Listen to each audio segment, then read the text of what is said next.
I'm okay, I'm fine. Kincana, kincana, teng neng neng neng neng. Ku menahan rasa sakit, rasa sakit. Few moments later. Bombastic side eye, criminal offensive side eye. Tapi bohong.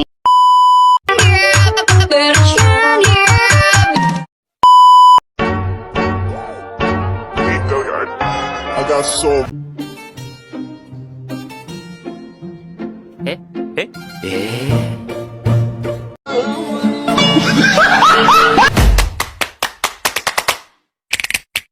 motherfucking design on right now.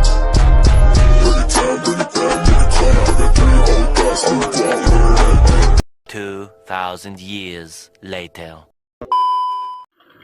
Assalamualaikum warahmatullahi wabarakatuh. Perkenalkan, nama saya Hartati. Saya dari kelas 12 IPS 3. Saya di sini akan menjelaskan tentang Timur Tengah dan Teluk Satu. Timur Tengah adalah sebuah wilayah secara politis dan budaya merupakan bagian dari benua Asia atau Afrika Eurasia. Pusatnya ini daratan dari Laut Mediterania atau Teluk Persia. Pusatnya ini memanjang dari Anatolia dan Tazaria, Arad, dan Semenanjung Barat. Sedangkan Perang Teluk Satu atau Perang Persia Gurun War dengan kode operasi Badan Gurun yang disebabkan invasi Irak atas Kuwait pada tanggal 2 Agustus 1990 dengan strategi gerak cepat yang langsung menguasai Kuwait. Perang Teluk II. Jika pada Perang Teluk I Irak berkonflik dengan Iran, maka pada Perang Teluk II Irak berkonflik dengan Kuwait. Sebenarnya perang ini dipicu karena adanya serangan Irak kepada Kuwait pada Agustus 1990. Tapi serangan ini dilatar belakangi oleh beberapa hal, yaitu 1. Ketidakstabilan kondisi perekonomian Irak pasca Perang Teluk I. 2. Kuwait menurunkan harga minyak. 3. Irak mengklaim Kuwait sebagai dari wilayahnya. 4. Irak meminta Kuwait menghapus utang yang digunakan selama Perang Teluk I. Jalannya Perang Teluk II. Pada 3 Agustus 1990, Dewan Keamanan PBB mendesak Irak agar menarik pasukannya dari Kuwait, tapi Irak tidak menghiraukannya. Pada 8 Agustus 1990, pemerintah Irak secara resmi menganeksasi Kuwait. Akhirnya negara-negara yang awalnya tidak terlibat dalam konflik ini seperti Amerika Serikat, Inggris, dan Uni Soviet pergi ke Kuwait untuk melawan pasukan Irak. Gabungan koalisi ini berlandaskan Dewan Keamanan PBB yang secara resmi mengesahkan penggunaan segala cara yang diperlukan untuk melawan agresi Irak terhadap Kuwait.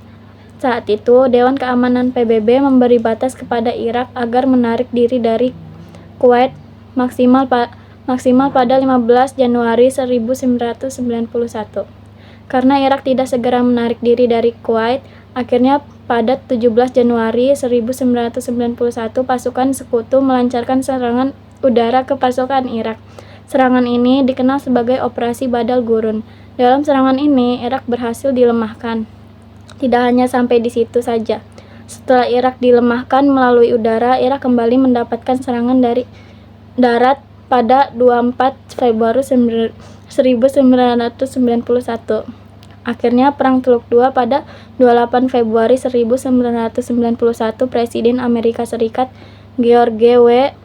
Bush mengumumkan mencatat senjata Irak pun menyerah kepada sekutu. Akhirnya dari Perang Teluk II ditandai dengan pengakuan Irak terhadap kedaulatan Kuwait. Selain itu, Irak juga harus menyingkirkan senjata pemusnahan massal termasuk senjata nuklir dan kimia yang selama ini digunakan Irak untuk berperang. Perang Teluk III. Perang Teluk III terjadi antara Irak dan Amerika Serikat. Nah, sekitar tahun 2002, Presiden Bush menegaskan bahwa Irak harus bersih dari senjata pemusnah massal yang memang dilarang oleh dunia. Selain itu, Saddam Hussein juga menganggap perjanjian damai setelah Perang Teluk II padahal Irak sebenarnya sudah memiliki itikad untuk tetap menaati perjanjian damai tersebut. Akhirnya, berdasarkan beberapa anggapan tersebut, Amerika Serikat memutuskan untuk menyerang Irak. Tujuan utama Amerika Serikat adalah melengsarkan Saddam Hussein dari pemerintah Irak. Jalannya Perang Teluk III pada tanggal 19 Maret 2003, Amerika Serikat dan Inggris memulai rangkaian invasi yang diberi kode Operasi Pembebasan Irak. Amerika Serikat berhasil menaklukkan Baghdad, ibu kota Irak, pada tanggal 9 April 2003. Pada tanggal 1 Mei 2003, Amerika Serikat beserta sekutunya berhasil memenangkan perang dan perang dinyatakan selesai. Akhirnya Perang Teluk III, setelah Amerika Serikat berhasil menghancurkan pemerintah Saddam Hussein, kekosongan kekuasaan pun terjadi di Irak. Oh iya, Saddam Hussein dijatuhi hukuman gantung pada tahun 2006. Selama kekosongan kekuasaan terjadi, Amerika Serikat pun membangun pemerintahan sementara. Ternyata di masa pendudukan Amerika Serikat di Irak mulai muncul perlawanan dari rakyat Irak. Terdapat Amerika Serikat, mereka menganggap Amerika Serikat adalah penjajah. Terlebih lagi, ada juga sumber yang mengatakan bahwa penduduk Amerika Serikat di Irak bukan semata-mata ingin memerdekakan rakyat Irak, melainkan memanfaatkan minyak bumi yang melimpah di Irak. Akhirnya rakyat Irak mulai membentuk bersenjata. Amerika Serikat pun menarik pasukannya dari Irak pada tahun 2011. Penarikan pasukan Amerika Serikat tersebut memandai berakhirnya Perang Teluk III. Assalamualaikum warahmatullahi wabarakatuh. Nama saya Muhammad Afshidatullah. Sini saya akan menjelaskan tentang penjelasan perang di Asia Tenggara. Perang Asia Tenggara Pasifik adalah atau Perang Asia Pasifik atau yang dikenal di Jepang dengan nama Perang Asia Timur Raya adalah perang yang terjadi di Samudra Pasifik, pulau-pulaunya dan di Asia. Konflik ini terjadi antara tahun 1937 dan 1945. Namun peristiwa ini yang lebih penting terjadi setelah 7 Desember 1941 ketika Jepang menyerang Pearl Harbor, Amerika Serikat, serta koloni negara sekutu di Asia Pasifik, yang membuat Amerika Serikat terlibat dalam Perang Dunia Kedua bersama sekutu.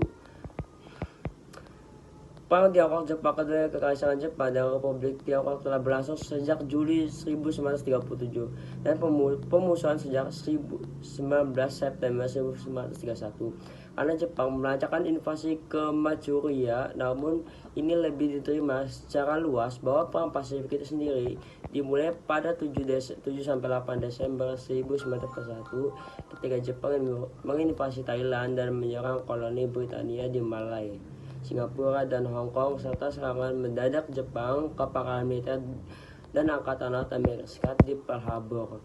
Pulau Wake, Guam, dan Filipina melindungi Perang Pasifik. Perlindungan ini sebagian bawaan untuk semua AP. Pada Perang Pasifik ini terlihat gabungan pasukan sekutu diadu melawan Jepang yang dibantu oleh Thailand dan pada tingkat yang lebih rendah oleh negara sesama blok poros seperti Jerman dan Italia. Pertempuran terdiri dari beberapa pertempuran laut terbesar dalam sejarah dan pertempuran yang sangat sengit dan kejahatan perang di seluruh Asia dan Kepulauan Pasifik yang melibatkan hilangnya nyawa manusia yang sangat besar.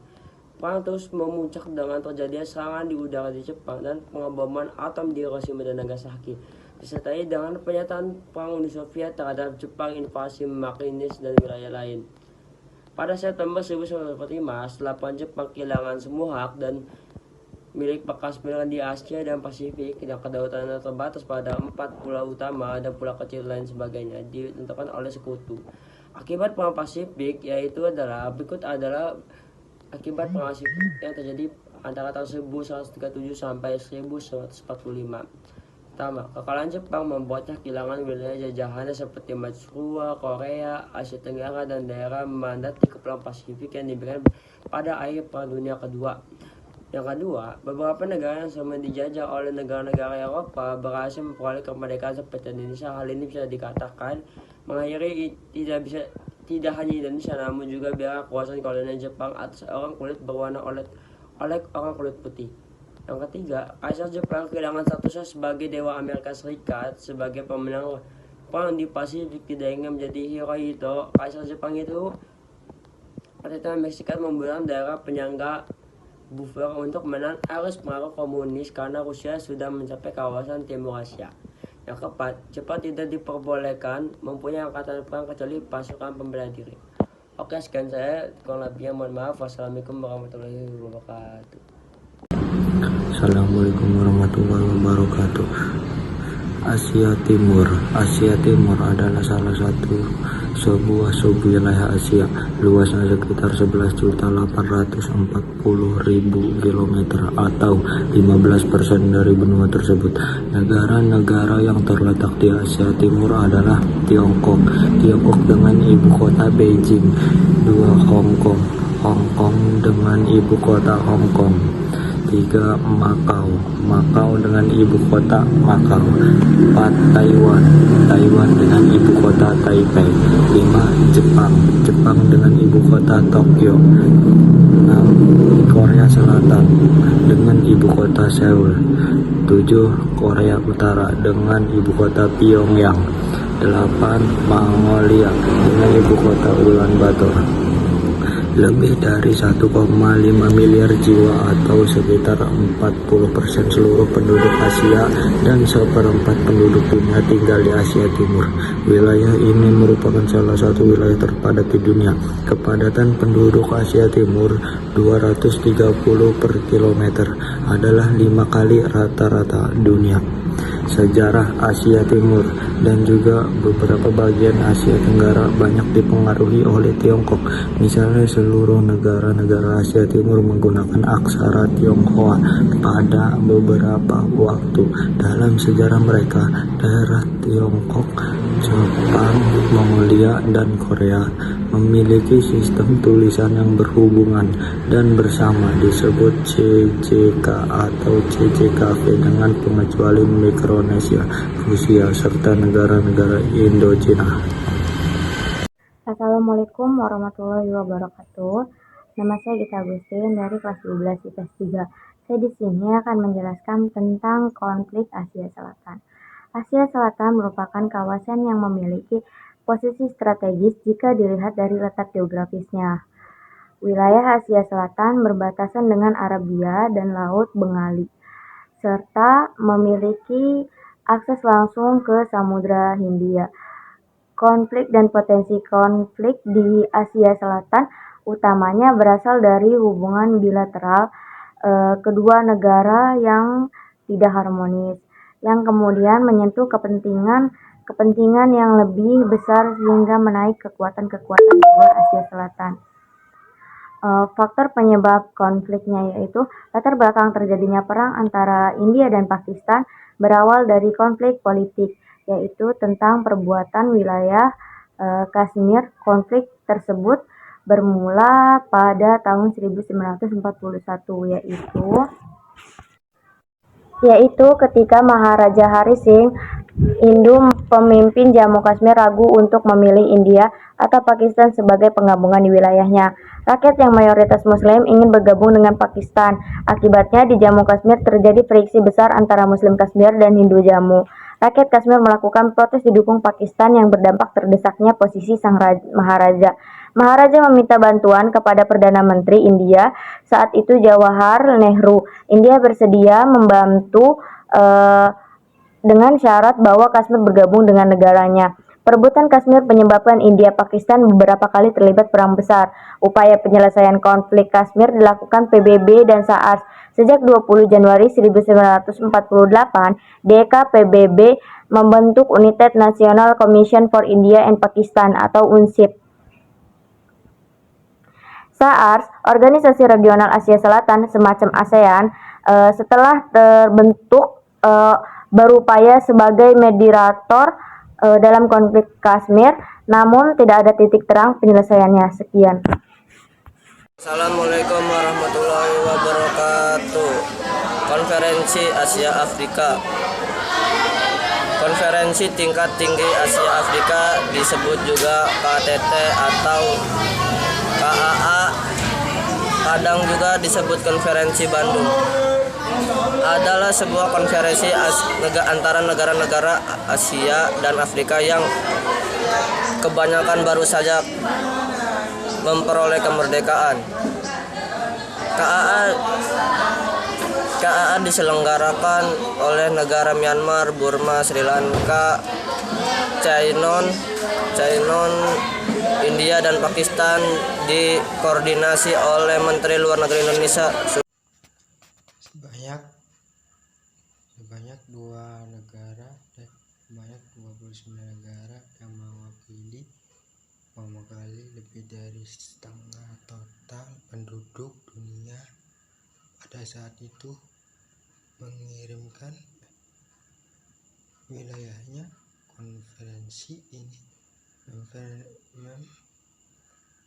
Konferensi ini merefleksikan apa yang mereka pandang sebagai ketidakinginan kekuatan Barat untuk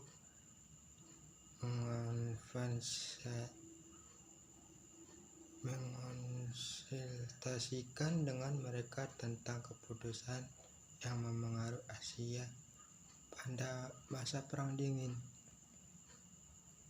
Keinginan mereka untuk membentangkan fondasi bagi hubungan yang damai antara Tiongkok dengan mereka dan pihak Barat, khususnya pengaruh Prancis di Afrika Utara untuk kekuasaan kolonial Prancis di Aljazair. Assalamualaikum warahmatullahi wabarakatuh. Eropa Asia adalah sebuah superbenua gabungan yang terdiri dari dua benua, yaitu benua Eropa dan benua Asia. Eurasia tercipta dari Eropa dan Asia yang berada di lempeng tektonik yang sama dan tidak memiliki laut di antara keduanya. Eurasia juga dianggap sebagai superpulau selain Pan-Amerika, Afrika, dan Antartika.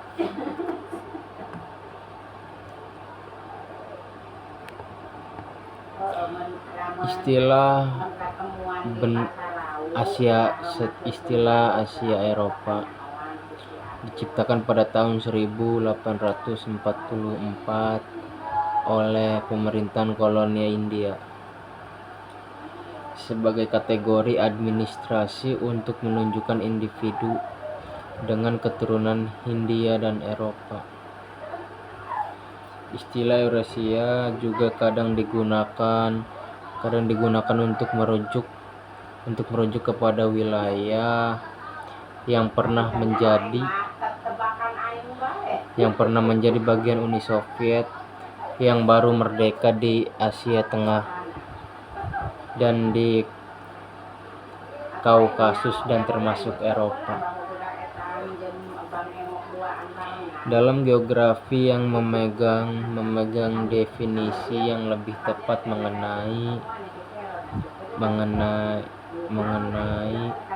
mengenai pengertian benua, biasanya menganggap Eurasia sebagai sebuah benua karena tidak seperti Amerika atau Afrika.